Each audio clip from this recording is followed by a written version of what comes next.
How to add an app to your Samsung Smart TV's home screen. To add apps to your Samsung Smart TV's home screen, you'll need to follow these steps. First of all, you want to open up your device, then navigate to app. You could use the remote to navigate to the app section and find the app that you want to add and select it. When you locate the particular app, then look for an option like Add to Home or Add to Hub. When you actually find it, you simply want to click on it and then you want to click on Add to Home.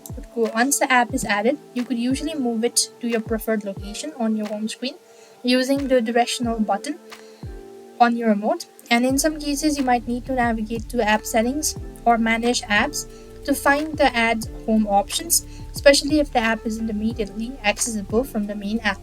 So this is how it's done.